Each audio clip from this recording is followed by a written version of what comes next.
तो क्या-क्या नियम है अभी ध्यान से देखिएगा। पहला जो सबसे महत्वपूर्ण नियम है यहाँ पे वह ये है,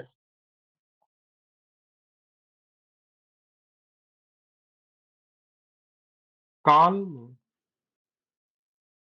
बदलाव न करें। ठीक है? सबसे ज़्यादा गलती यहीं पे होती है अनुवाद की, क्योंकि अभी मैं आपको 1 हफ्ता पढ़ाया मैंने आपको अभी। तो अब तक मैंने होमवर्क भी चेक किए, ज़्यादा इस पे आप परेशान नहीं है, किसी छात्र के कम अंक नहीं दिए काल की वजह से। होता क्या है परीक्षा में, आप जल्दबाजी में क्या करते हैं वो लिखेगा,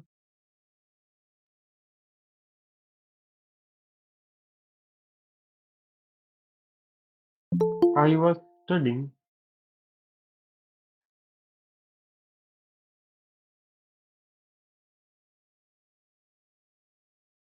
लास्ट नाइट, या last night I was studying, आप ऐसे भी लिख सकते हो। तो इसका अनुवाद क्या होना चाहिए? मैं कल रात पढ़ रहा था। जो वॉज़ है वो होता है आपका रहा था, रही थी। आपको पता होगा, आपने टेंसेस पढ़े होंगे मुझे लगता है। मेरे लिए भी सबसे मुश्किल यही होता था अंग्रेजी भाषा में, टेंस। ठीक है?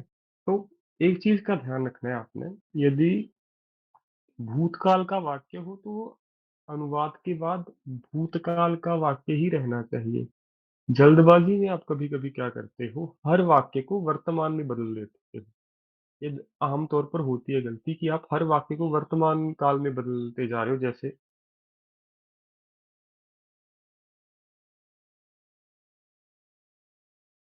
आप लिखोगे मैं कल रात पढ़ा, है ये भी भूतकाल है, परंतु समस्या क्या है, इसमें बदलाव हुआ। इसकी अंग्रेज़ी क्या होगी? I studied last night. तो मैं ये कहना चाहता हूँ कि जब भी आप अनुवाद कीजिए, एक चीज़ का सबसे ज़्यादा ध्यान रखिए कि काल में बदलाव ना हो। ठीक है? तो पहला नियम सबको समझ आया जी, कि काल में बदलाव ना करें, अर्थात जो टेंस है वो बदलना नहीं चाहिए। यदि आपने टेंस बदल दिया और आपकी जो आंसर शीट है वो पहली 4-5 उत्तर पत्रियों में है, वो ठंडे दिमाग से पढ़ता है शुरू-शुरू में, वो ज़्यादा अंक नहीं देगा आपको। समझ आ गया जी सबको ये नियम?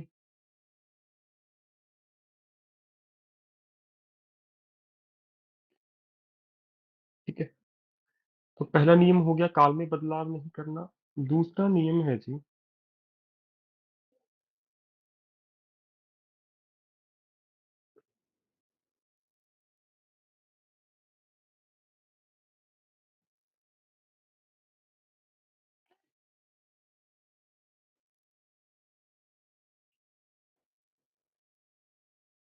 अंग्रेजी भाषा से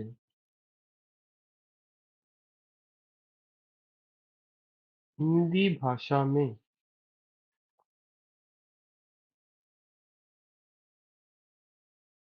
अनुवाद करते समय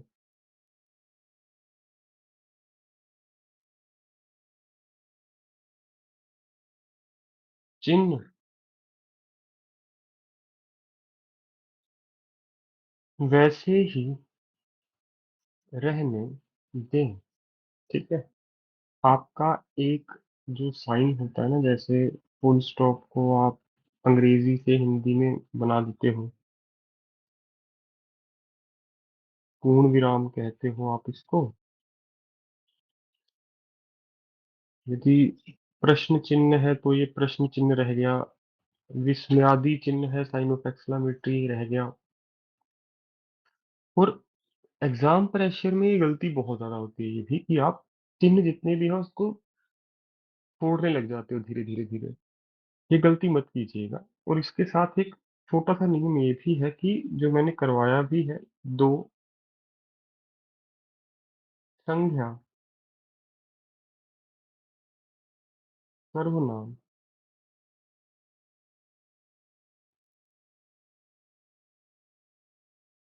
शब्दों के मध्य कोमा का प्रयोग करें। जैसे उसने लिखा अंग्रेजी भाषा में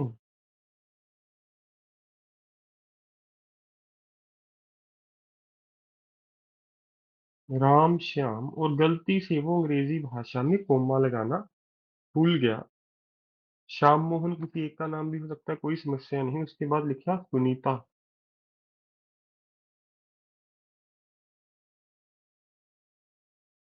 एंड मोहिनी।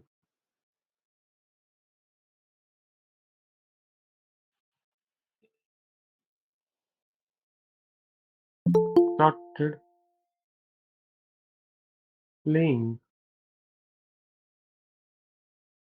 तो कई बार अनुवाद में गलती हो जाती है अंग्रेजी भाषा में, ये बड़ी आम बात है कि वो कई बार अंग्रेजी भाषा में कोई शब्द गलत लिख देगा, वो आपको पढ़ते ही समझ आएगा। तब तक आप इस काबिल बन जाओगे, और पहले भी हो मुझे लगता है। एग्जाम प्रेशर में आपका जो परफॉर्मेंस है, आपका जो संयम है, पेशेंस है, वो टूट जाती है मुझे लगता है।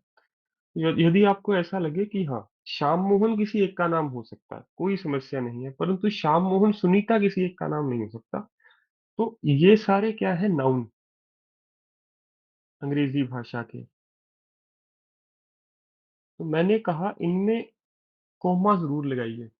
ठीक है। हाँ, जैसे अब दो अलग अलग श्रेणियों के नाउन है। जैसे संज्ञा अलग, संज्ञा 5 तरह की होती है। अब इतना गहराई में नहीं भी समझ आया तो भी कुछ चिंता नहीं है। तो उसमें कई बार कोमा नहीं लगता। जैसे हमने ट्रांसलेशन की थी, मैं आपको दिखाता हूँ। उसमें किसी छात्र ने कहा था कि सर कोमा क्यों नहीं लगाया यहाँ पे।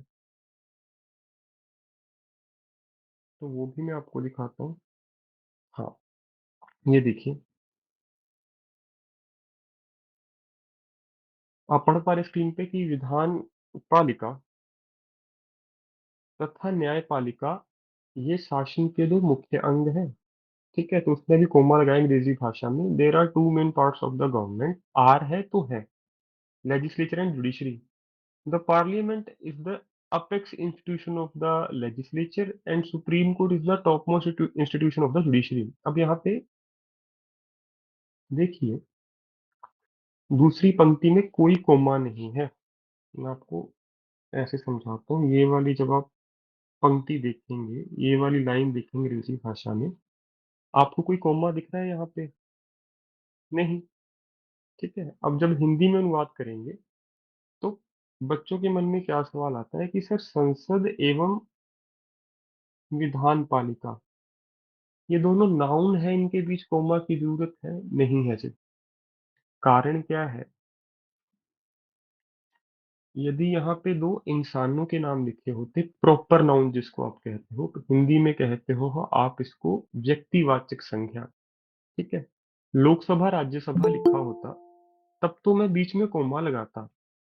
संसद विधान पालिका की शीर्ष या सर्वोच्च संस्था है, तो इसके बीच कोमा नहीं भी लगाओगे तब भी चलेगा। और ये एक ऐसी स्थिति है जहां पे आप कोमा इंट्रोड्यूस भी कर सकते हो, परंतु मैं कहूंगा जब अंग्रेजी भाषा में नहीं है तो यहाँ पे भी मत लगाइएगा। ठीक है जी, सबको समझ आया क्या कहना चाहता हूँ मैं यहाँ पे? कि जितने भी साइन है उनको आप फॉलो कीजिए। आम भाषा में बता रहा हूँ, हिंदी में नहीं बता रहा। और दूसरा, यदि आपको लगता है कि दो नाउन वर्ड है, जैसे लोकसभा राज्यसभा प्रॉपर नाउन है, व्यक्तिवाचक संज्ञाएं हैं, वहां पे तो बीच में कोमा लगाना पड़ेगा, चाहे अंग्रेजी भाषा में ना भी दे। अब संसद एवं विधान पालिका, बिल्कुल, संसद है प्रॉपर नाउन, विधान पालिका प्रॉपर नाउन नहीं है। ठीक है, विधान पालिका अलग अलग भी हो सकती है। संसद देश में एक ही है हमारे, नई दिल्ली में, आपको पता होना चाहिए। विधान पालिका आपकी दिल्ली में भी है, पंजाब में भी है, हरियाणा में भी है। ठीक है, तो ये कॉमन नाउन है, तो इन दोनों के बीच में कोमा नहीं भी लगाओगे तो भी चलेगा। अब आप बोलोगे प्रॉपर नाउन क्या होता है? कॉमन नाउन प्रॉपर नाउन है जैसे यश, अमर, अरमनजोत जी हैं इस कक्षा में, और आदित्य जी हैं, कई छात्र हैं, तो सबका नाम है प्रॉपर नाउन, व्यक्तिवाचक संज्ञा, मतलब किसी एक की। एक होती है जातिवाचक संज्ञा, ठीक है, जिसको आप बोलते हो कॉमन नाउन। जैसे कि मनुष्य, अब हम सब मनुष्य हैं। ठीक है, तो यश मनुष्य है, तो बीच में कोमा लगाने की जरूरत नहीं है आपको।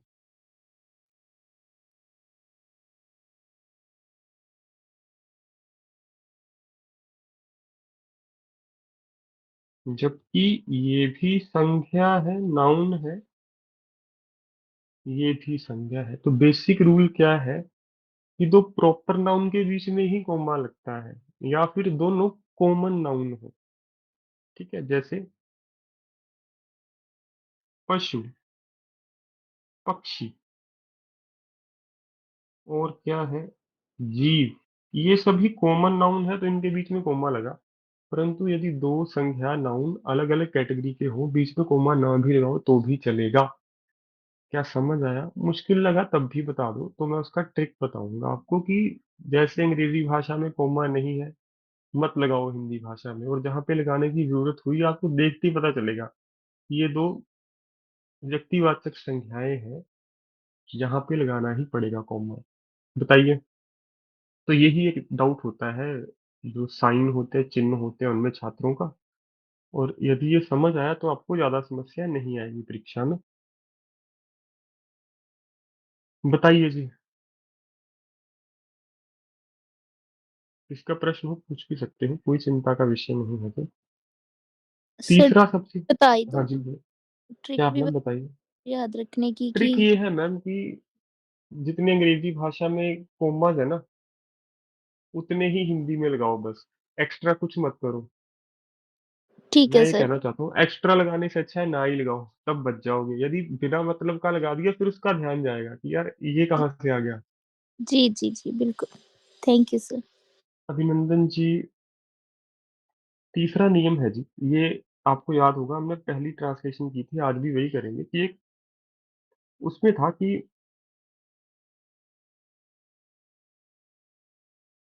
सपोज ए कपल इनकम,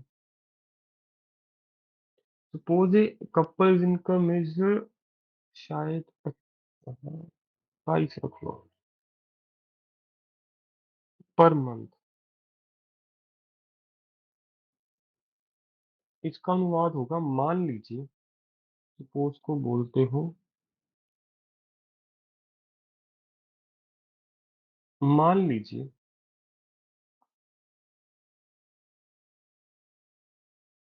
एक दंपति की आय, आय के स्थान पर आप आमदन भी लिख सकते हो, दंपति कहते हैं कपल को।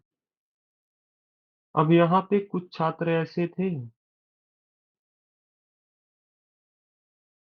22,000 प्रति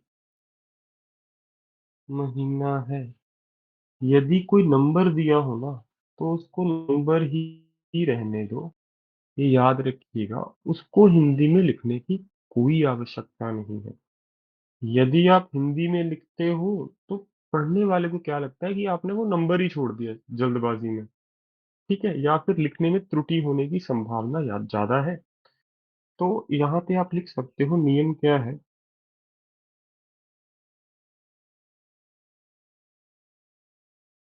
किसी अंक का अनुवाद हिंदी में न करें।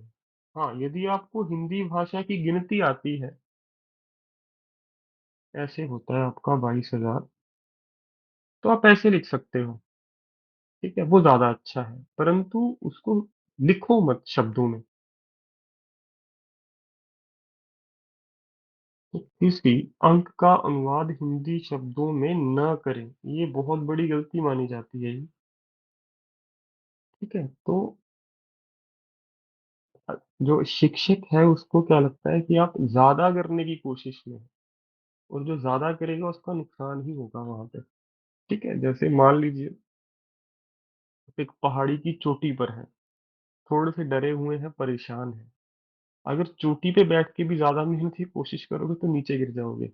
ठीक है, चोटी पे है, कोई समस्या है, थोड़ी देर के लिए उसको सह लीजिए, समय बदलेगा, दिमाग ठंडा होगा, आप आराम से नीचे उतरोगे। परंतु वहां पहुंच के भी शांति नहीं है, वहां पहुंच के और कुछ करना चाहते हो, तो अब्राहम लिंकन का एक कोट है जो मेरा फेवरेट है, if you reach the top of your goal, tie A note and hang on. यदि आप अपनी मंजिल के शीर्ष पर पहुंच जाओ तो कुछ करना नहीं है, वहां पे बस लटकना है। ठीक है, लटक के मजा लो जिंदगी का। वहां बैठ के भी आप मेहनत कर रहे हो, फिर आपके जीवन में कभी भी संघर्ष का अंत नहीं हो सकता। ठीक है, तो संघर्ष जब समाप्त हो जाए तो आनंद लो आसपास देख के। तो ये भी कुछ ऐसा ही है कि अंग्रेजी भाषा में उसने आपको एक नंबर दे दिया, तो उस नंबर के साथ मत छेड़छाड़ करो। ठीक है, अंग्रेजी भाषा को अनुवाद करो और उतना ही हमारा कार्य है। चौथा नियम लिखिए जी।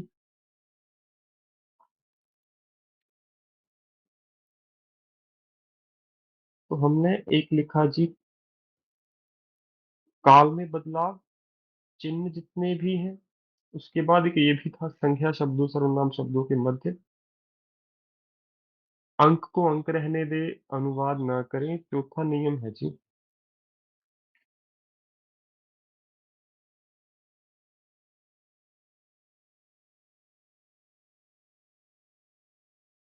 ये होगा ही होगा नियम प्रयोग आपका। और पिछले 8 साल में ये सवाल, ये नियम प्रयोग हुआ है। यदि कोई बड़ा वाक्य, ये मैं बताता भी हूँ कक्षा में बार बार, अंग्रेजी भाषा में दिया गया हो,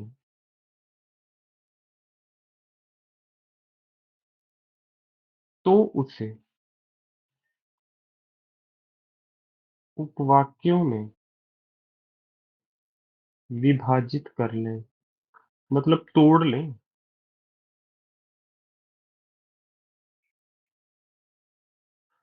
और ये मैंने बार बार बताया आपको नियम, क्योंकि ज्यादातर छात्र यहीं पे आके हिम्मत हार जाते हैं। कोई बड़ा सेंटेंस आएगा, जल्दबाजी में उसको शुरू कर लेंगे एज इट इज, वैसे का वैसे।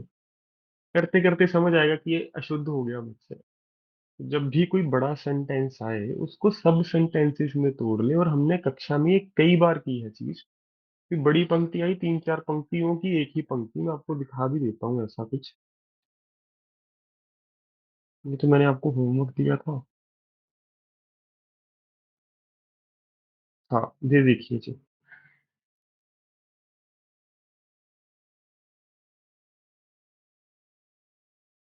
According to the UN projections, which are calculated through a variety of factors, including census data and birth and death rates, India now has population of 142 crore 57 lakh 75,850, surpassing China for the first time। मान लो आपने इसको ऐसे ही शुरू कर दिया, और ऐसा यदि शुद्ध हो गया तो आपकी किस्मत है। पर परीक्षा में वो आपको जानबूझ के ऐसी पंक्ति देता है कि आप जल्दबाजी में ऐसे शुरू कर लो, और जब लिखते लिखते समझ आएगा कि मुझसे गड़बड़ हो गई। जैसे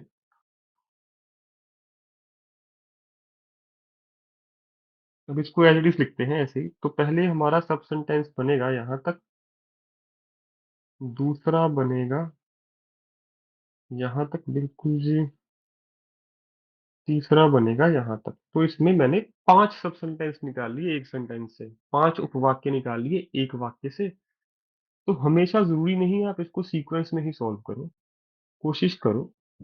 पढ़ो पहले आराम से, आपको पढ़ते ही समझ आ जाएगा पहले क्या लिखना है क्या नहीं। तो अकॉर्डिंग टू द, या फिर नोटबुक के जो आपका आंसर शीट होगी उसके एंड में भी आप कर सकते हैं। तो उसके आखिरी पृष्ठ पर ऐसी एक पंक्ति होती है हर बार। जल्दबाजी मत करो, 2 मिनट ज्यादा दे दो। पहले उसका ड्राफ्ट बना लो आखिरी पृष्ठ पे, फिर उत्तर लिखो।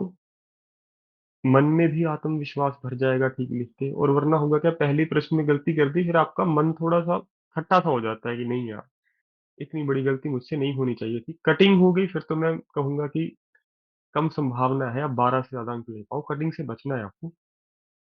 तो ऐसी एक पंक्ति जरूर होगी आपके मेंस में, हिंदी भाषा की परीक्षा में। मैं कहूंगा उसका आखिरी पेज पर अनुवाद कर लो पहले, ताकि जो गलती करनी है वो वहां हो जाए।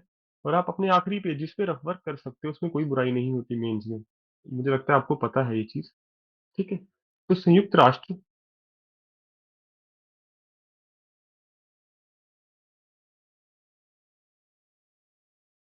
के अनुमानों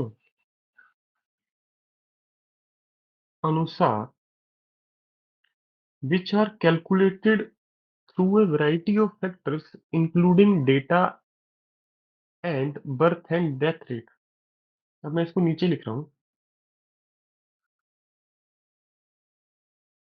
जिसकी गणना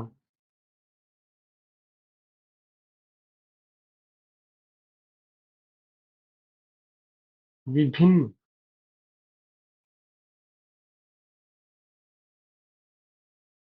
मानकों द्वारा की जाती है, जैसे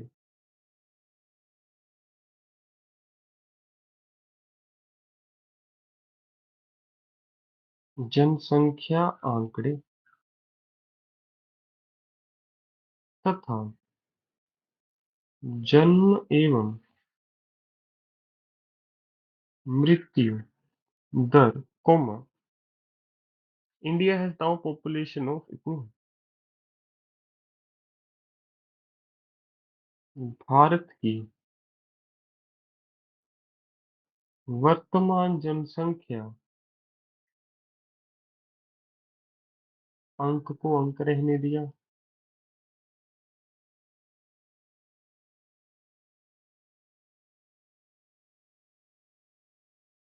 है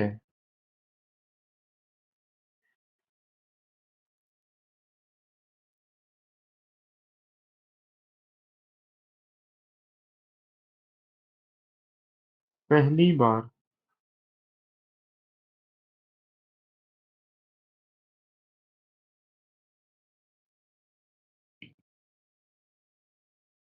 एक मिनट रुकिएगा।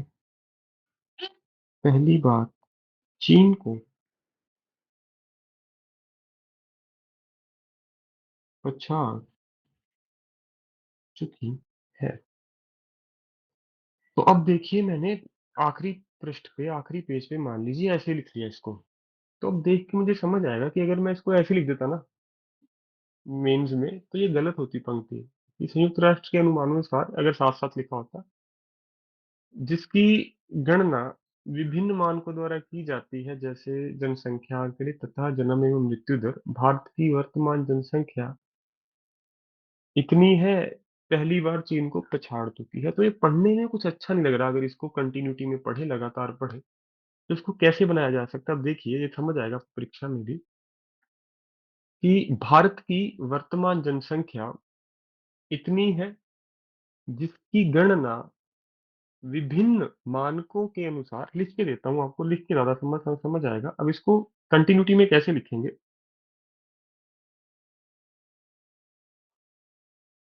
सही उत्तर ये रहेगा नीचे वाला, ऊपर वाला तो मैंने अंग्रेजी का अनुवाद किया, बड़े सेंटेंस को सब सेंटेंसेस में तोड़ के बस उसका अनुवाद लिखा।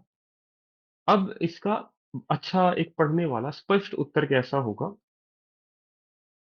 भारत की वर्तमान जनसंख्या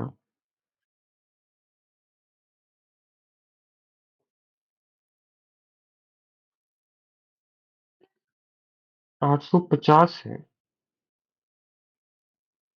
जिसकी गणना विभिन्न मानकों द्वारा की जाती है, जैसे जनसंख्या आंकड़े तथा जन्म एवं मृत्यु दर।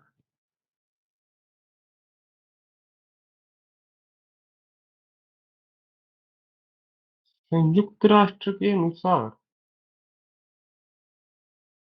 पहली बार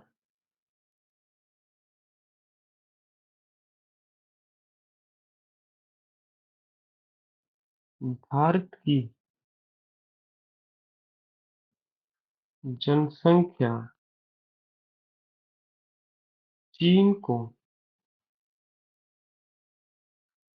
पछाड़ चुकी है। तो इसमें मुझे सिर्फ एक शब्द ज्यादा जोड़ना पड़ा स्पष्ट बनाने के लिए। ये कोई फर्क नहीं पड़ता, जब कोई बड़ा सेंटेंस हो तो आप ऐसा कर सकते हो अपने वाक्य को स्पष्ट करने के लिए। तो उम्मीद करता हूँ आपको ये समझ आया है कि जब कोई बड़ा सेंटेंस आ जाए, वो आता है, आ क्या जाए, आएगा, इस बार भी आएगा, हर बार आता है, प्रीवियस ईयर उठा के देख लीजिए, यही देखने के लिए कि आप किताबी कीड़े हो या फिर समझ के काम करते हो। जो किताबी कीड़ा है छात्र, गूगल के जैसा, वो ऐसे लिखेगा इसको, जो कि गलत माना जाएगा। कि जैसे अंग्रेजी भाषा में लिखा है हूबहू वैसे लिख दिया। ये कभी ठीक नहीं हो सकता जी। आपका काम केवल अनुवाद करना ही नहीं, अनुवाद को स्पष्ट करना भी होता है। ठीक है, तो समझ आया सबको? बताइए।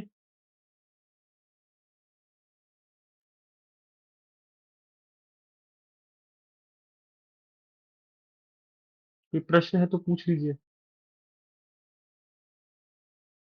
तो ये था हमारा चौथा मुख्य नियम, जिसकी पालना करना हमारा सबसे बड़ा कर्तव्य है। ठीक है, और यहीं पे आकर वो मन बनाता है कि 12 से ज्यादा या 12 से कम। यदि ये वाक्य गलत हुआ तो समझ जाएगा कि आप या तो घबराए हुए हो, या फिर आपको अनुवाद करना पता ही नहीं है क्या होता है। ठीक है, तो ऐसी चीजों से आपने बचना है। ये था हमारा चौथा नियम।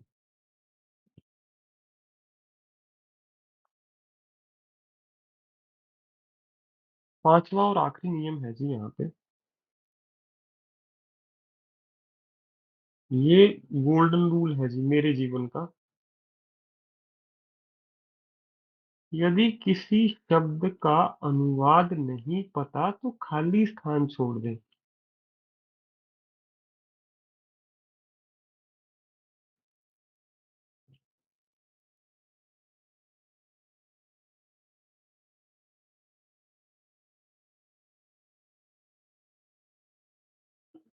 कई बार होता है मेरे साथ भी कि किसी शब्द का एकदम से उत्तर दिमाग में नहीं आ रहा, पता है। यदि तो आप ईगो वाले हो, अहंकार है आपके अंदर की मैंने बहुत प्यारी की है, वो आप एक उस एक शब्द पे ही अटक जाओगे। आपको समझ ही नहीं आएगा कि आगे किया तो क्या किया जाए। तो मैं आपसे कहूंगा ऐसी स्थिति से बचिए। मैं एक पंक्ति लिख के बताता हूँ आपको, जैसे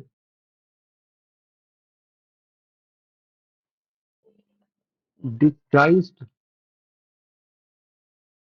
डिस्गाइज्ड अनएम्प्लॉयमेंट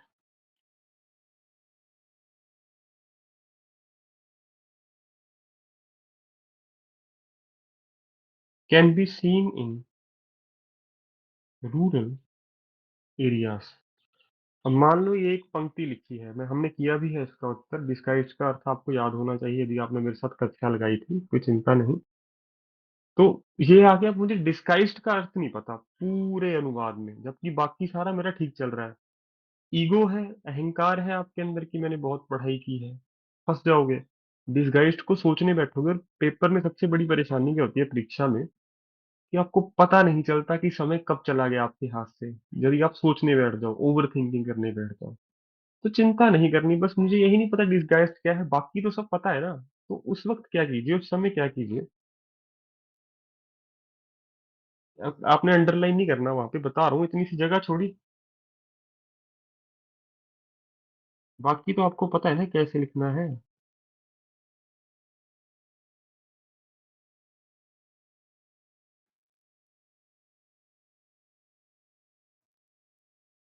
देखिए, जा सकती है, खाली स्थान छोड़ा मैंने।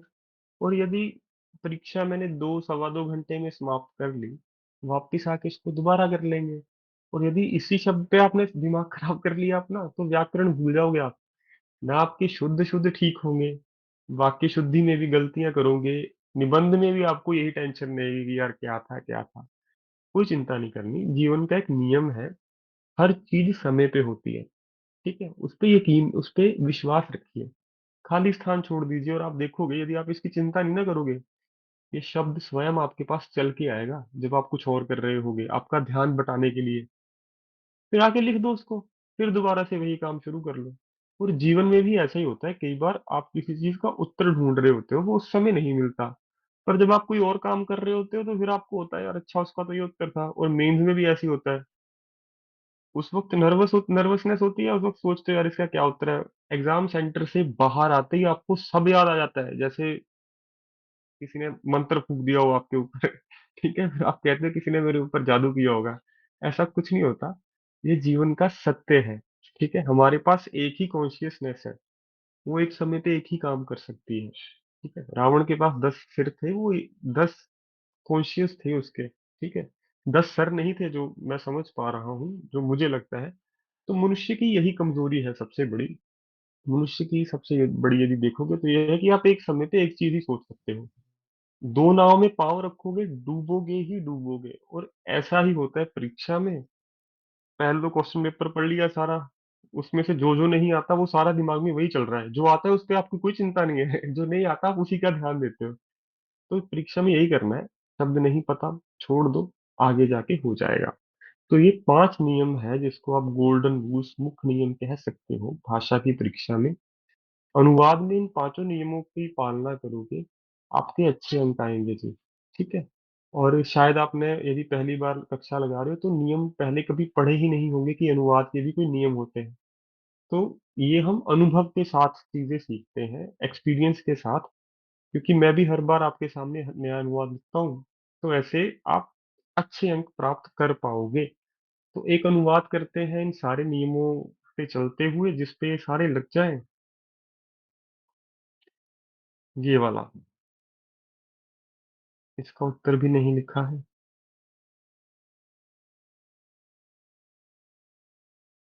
ये है। हाँ, आपको मीनिंग याद ना है तो अंत में वापस आइए। जो आपको सबसे अच्छा शब्द लग रहा है ना, वो लिख दीजिए हिम्मत करके, डरने की कोई जरूरत नहीं है। ठीक है। कुछ नहीं समझ आ रहा, डिसगाइज्ड क्या होता है मुझे नहीं पता। परीक्षा में मान लीजिए मैंने कभी सुना भी नहीं अपने पूरे जीवन में डिसगाइज्ड क्या होता है। पर इतना पता है बुरा है कुछ डिसगाइज्ड, आप कहते हो डिस्गस्टिंग। ठीक है, मतलब अच्छा नहीं लगना। तो मैं अंत में कुछ नहीं है मेरे पास तो मैं लिख दूंगा कि जो, बुरी तो नहीं लिखूंगा बुरी बेरोजगारी, पर आप लिख सकते हो कि पेचीदा बेरोजगारी जो है, छिपी हुई बेरोजगारी जो है। ठीक है। या फिर हानिकारक लिख सकते हो। प्रछन्न तो ठीक है बिल्कुल निताशा जी। वैसे बता रहा हूँ मैं, यदि कुछ याद ना है तो आप जो समझ आए अंत में परीक्षा के वो लिख दीजिए। वरना डिसगाइस्ड का उत्तर होता है प्रछन्न। हमने किया है झंझनाहट से, कोलगेट सेंसोडाइन की ऐड से। तो वो आपको भूलना नहीं चाहिए। ठीक। तो यदि कोई शब्द हो तो वापिस आओ अंत में। लिताशा जी बोलिए। सर एक ना जैसे आपने 22,000 नहीं बोला था यहाँ पे हम्म। थोड़े टाइम पहले, उसमें हम्म। अगर सर वर्ड्स में दिया हो मतलब कि इंग्लिश में। फिर तो वर्ड्स में ही लिखना है मैम।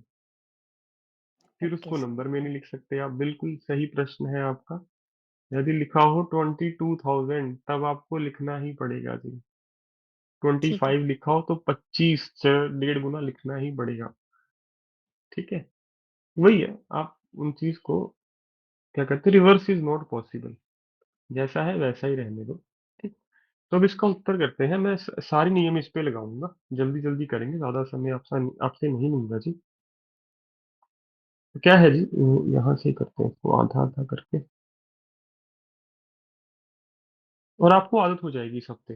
काल वगैरह सब मैं बताता रहूंगा, और जब मैं गलती करता हूँ तो एकदम से अनम्यूट होता है कोई ना कोई, वो बताता है सर ऐसा नहीं होना चाहिए। और यही चीज मैं आपसे देखना चाहता हूँ। ठीक है, कि आप मेरी गलती निकालो यदि मैं कर रहा हूँ। यदि आपने एक दो गलतियां निकाल दी फिर आप वो खुद भी नहीं करोगे दोबारा। तो a small family is indeed a happy family, present tense है। तो क्या होता है जी, छोटा परिवार वास्तव में सुखी परिवार होता है। ठीक है। अ लिखा है, आर्टिकल है, तो एक छोटा परिवार,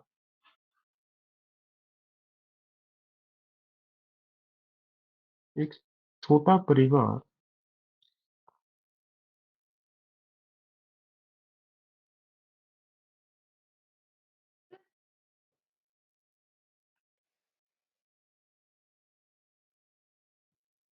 तो काल वर्तमान है, तो मैंने भी वर्तमान ही लिखा।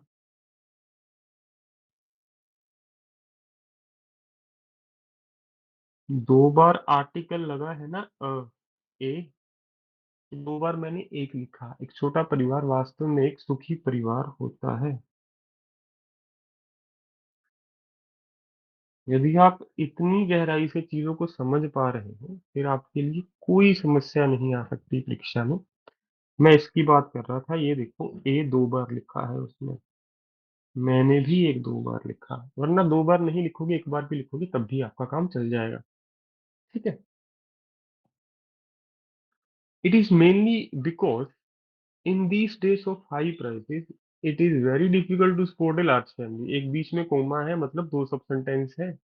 और यदि हिंदी में भी सोचे, ऐसा इसलिए है, इट इज मेनली, ऐसा मुख्य तौर पर इसलिए है, मेनली लिखा है, इन दीस डेज, आजकल के दिनों में, ऑफ हाई प्राइसेस, आजकल महंगाई के दिनों में, ठीक है, comma, it is very difficult to support a large family. एक बड़े परिवार को समर्थन करना या एक बड़े परिवार का पालन पोषण करना बहुत मुश्किल है। ठीक है, तो ये एज इट इज ही आएगा, ऐसे ही लिखा जाएगा कोमा वाले सब सेंटेंस की। It is mainly because in these days,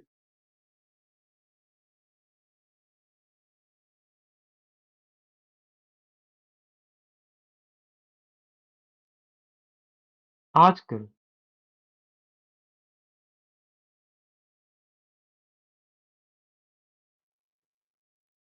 मुख्य तौर पर ऐसा इसलिए है,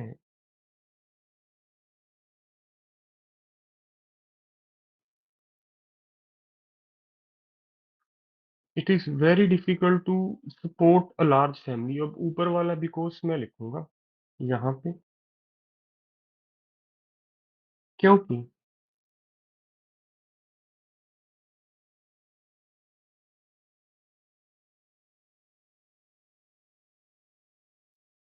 महंगाई के इस जमाने में, दौर में भी लिख सकते हो, जमाने से अच्छा आएगा दौर, बड़े परिवार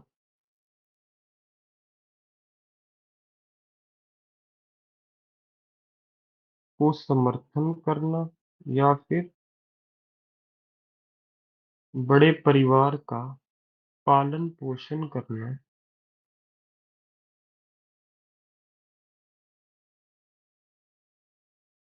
वेरी डिफिकल्ट, बहुत कठिन है। ठीक है,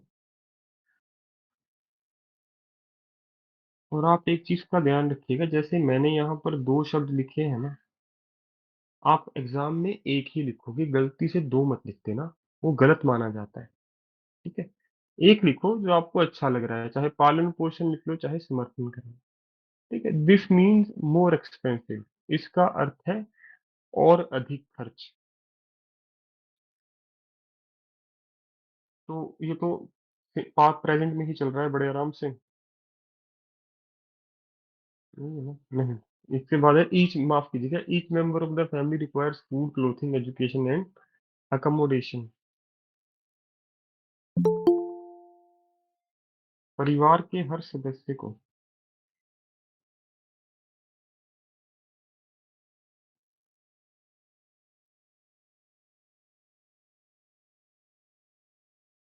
अब जो सीक्वेंस कोमा की है वो वैसे ही रहने दीजिएगा। परिवार के हर सदस्य को, पहला क्या है, फूड, तो पहला भोजन, दूसरा है जी क्लोथिंग, कपड़ा, एजुकेशन, शिक्षा, तथा आप रिहाइश भी लिख सकते हो, बसेरा भी लिख सकते हो, घर भी लिख सकते हो। घर की आवश्यकता होती है। ठीक है, तो परिवार के प्रत्येक सदस्य को, हर सदस्य को, जो लिखा मैंने उसमें मैंने भी वैसे लिख दिया। दिस मीन्स मोर एक्सपेंसिव, इसका अर्थ है अधिक खर्च।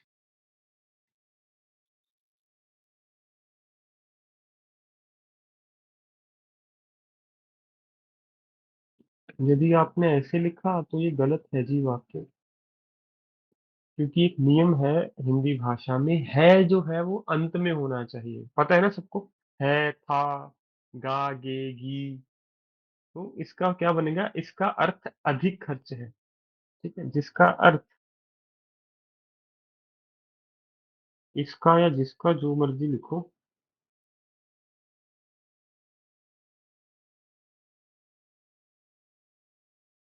अधिक खर्च है, तो एक गलती ये भी करते हैं छात्र, है बीच में कहीं लिख देंगे। अरे हिंदी का ये नियम है था, थे, अंत में आना चाहिए। बहुत कम ऐसे वाक्य होते हैं, 100 में से एक शायद हो कोई, जहाँ पे है आप पहले लगा देते हो, क्योंकि वहां पे कोमा का प्रयोग होगा, सेमी कोलोन जिसको आप कहते हो, कोमा ऊपर बिंदु। वरना ऐसी कोई जरूरत नहीं है अंत में लिखे। उसके बाद है चीज, the income of a person being limited, the larger the family the poor the standard of living. ठीक है जी।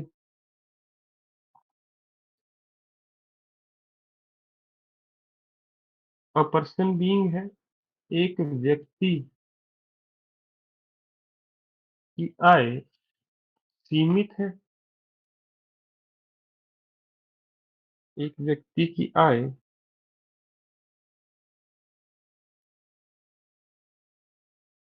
सीमित है। ठीक है, comma, the larger the family the poor the standard of living. जितना बड़ा परिवार होगा, अब पुअर का अर्थ यहाँ पे रहन सहन गरीब लिखना है तो गरीबों वाला लिखो, गरीब मत लिखो। लिख सकते हो उतना ही जीवन का स्तर निम्न होगा। निम्न का अर्थ भी यहाँ पे पुअर है, छोटा है, छोटे को आप निम्न कहते हो, नीचे भी कहते हो।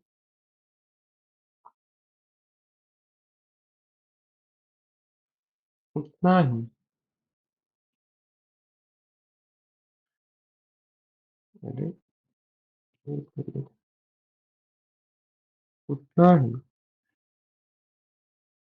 उनके जीवन का स्तर निम्न होगा। ठीक है जी।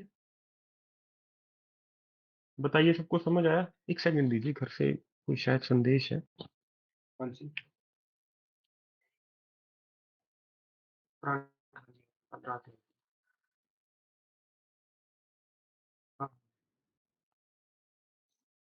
माफ कीजिएगा जी, समझ आया सबको तो। ये भी एक चीज सबसे महत्वपूर्ण है कि हर बार पुअर का अर्थ गरीब नहीं होता। पुअर का अर्थ कई बार बुरा भी होता है, छोटा भी होता है, निम्न भी होता है।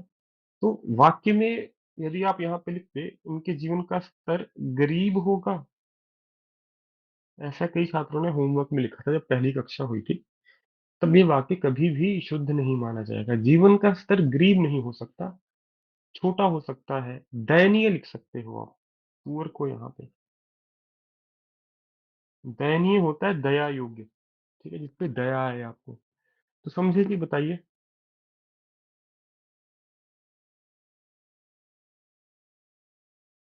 कि हर बार किसी शब्द का अर्थ वही नहीं लिखना है। यदि वही लिखोगे हर बार, तो वाक्य शुद्ध बनने शुरू हो जाएंगे आपके, ये संभावना ज्यादा है। अब आगे आते हैं जी। Suppose a couple's income is 25,000 per month. Their standard of living will be better if they have two children than a big family. ठीक है, मान लीजिए,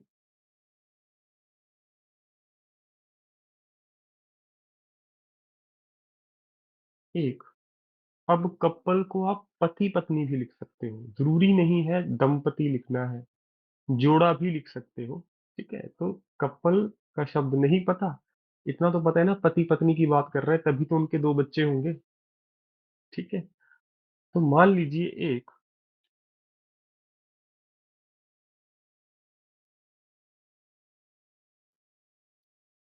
बताइए पत्नी गलत लिखा है या सही लिखा है? ये क्या लिखा है, पंक्ति?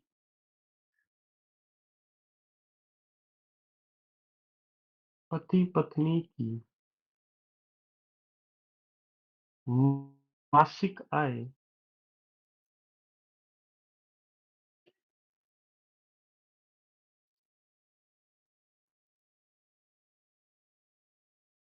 25,000, प्लूरल है, ऐसे आएगा, रुपए है।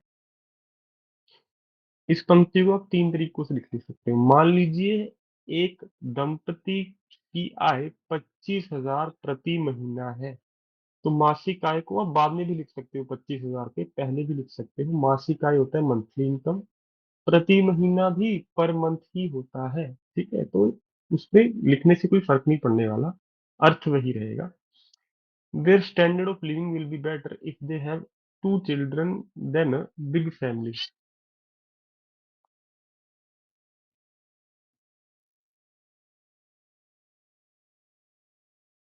उनके जीवन का स्तर बेहतर होगा यदि एक बड़े परिवार के स्थान पर उनके 2 बच्चे होंगे। इसका उत्तर ग्रुप में भी पड़ा है, तब मैंने इसका उत्तर कुछ अलग ढंग से लिखवाया होगा, चेक कर लीजिएगा। मैंने इसका सॉल्यूशन भेजा है ग्रुप में, दोबारा भेज दूंगा। तो यही होना चाहिए कि आप 10 बार एक ही ट्रांसलेशन करो, 10 बार आप किसी को लगे यार ये 10 अलग अलग इंसानों ने लिखा है, तो रट्टा नहीं मारना। आपका काम एक ही होना चाहिए कि जो अंग्रेजी भाषा में लिखा है उसको हिंदी भाषा में आसान से आसान बना के लिखना, और शब्द भी नहीं छोड़ने आपको। अ स्मॉल फैमिली दस इज एन इकोनॉमिक नेसेसिटी।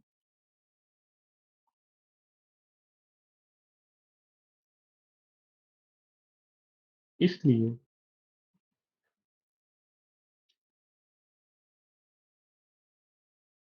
एक छोटा परिवार एक आर्थिक जरूरत है।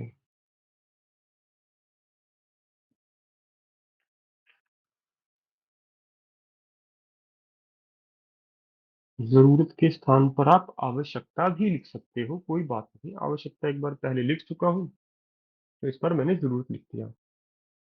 Only a small family can be a happy family as its members do not face economic problems। केवल एक छोटा परिवार ही,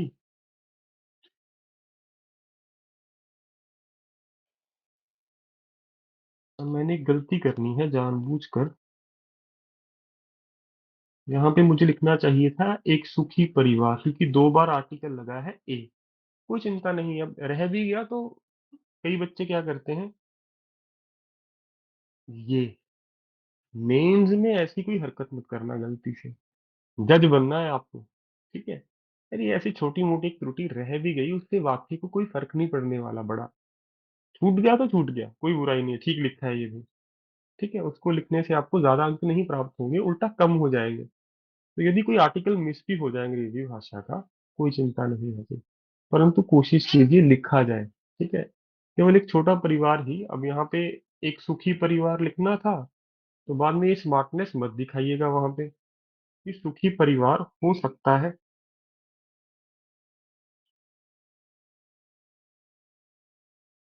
as its member do not face economic problem. क्योंकि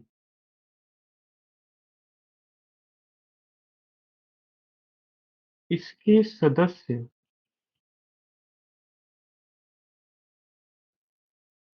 आर्थिक समस्या का सामना नहीं करते हैं।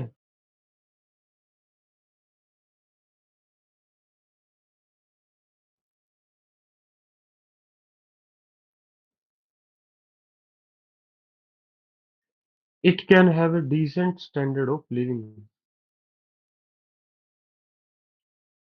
इनका जीवन स्तर अच्छा हो सकता है, ठीक है। ये हो गया जी आपका अनुवाद। ऐसे करना है, तो ये थी कक्षा की नियम क्या है आपके। उन सभी नियमों का पालन करते हुए मैंने इस अनुवाद को किया है। कोशिश की है सभी के सभी नियमों को यहाँ पे प्रयोग में लाया जाए। कोई अंक है उसको अंक रहने दे। वो जरूरी नहीं है आप हर शब्द का सटीक उत्तर लिखो। पुअर को गरीब नहीं लिखना, पुअर को आप पिछड़ा हुआ भी लिख सकते हो, बुरा भी लिख सकते हो। तो वो वाक्य की डिमांड क्या है, वाक्य की मांग क्या है वहां पे, उस पे आधारित रहता है। जितने भी चिन्ह है सभी चिन्हों का प्रयोग कीजिए। अंक को अंक रहने दीजिए, उसको अनुवाद करके कुछ शब्दों में लिखने की आपको जरूरत नहीं है। तो और जो बड़ा वाक्य है उसको ड्राफ्ट में बना लीजिए आपकी पृष्ठ पर। बाकी प्रैक्टिस करोगे मेरे साथ, अभ्यास करोगे तो वैसे ही सीख जाओगे, लिखने की भी जरूरत नहीं पड़ेगी। परंतु मेंस में मैं आज ही बता रहा हूँ, मेरी आपसे विनती है कि लास्ट पेज पे लिख लीजिएगा, क्योंकि एग्जाम प्रेशर में अच्छे अच्छों के पसीने छूट जाते हैं। तो 2.5 घंटे में तो आपकी परीक्षा खत्म हो जाएगी, मैं अभी बता रहा हूँ आपसे। तो वो बाकी आधे घंटे में यही कुछ तो करना है। कि यदि बहुत मुश्किल अनुवाद आ गया, शुरू नहीं करना पेपर अनुवाद से, एक पेज छोड़ दीजिए, एक पृष्ठ छोड़ दीजिए, दूसरे प्रश्न से शुरू कर लीजिए। जो मुश्किल है उसको एंड में देखेंगे आधे घंटे में। यदि पहले ही आपने आधा घंटा दे दिया तब आपको शायद डर लगे कि यार आधा घंटा तो अनुवाद भी लग गया, बाकी कैसे पूरा होगा। बहुत मुश्किल है, बाद में बताऊंगा। अभी ये चीज है कि हर चीज उसी समय करनी जरूरी नहीं है, समय देके भी उसको किया जा सकता है। अब जिसका जो जो प्रश्न है वो पूछ लीजिए, बाकी छात्र जा सकते हैं। ये नियम थे जी हमारे मुख्य 5।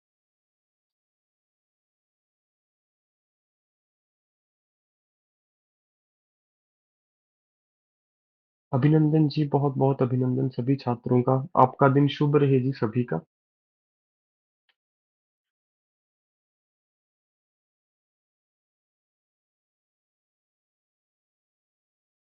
तो ये हमारी एक रिवीजन क्लास ही थी, ठीक है। अ, एक छात्र है कक्षा में, आपका कोई सवाल है जी?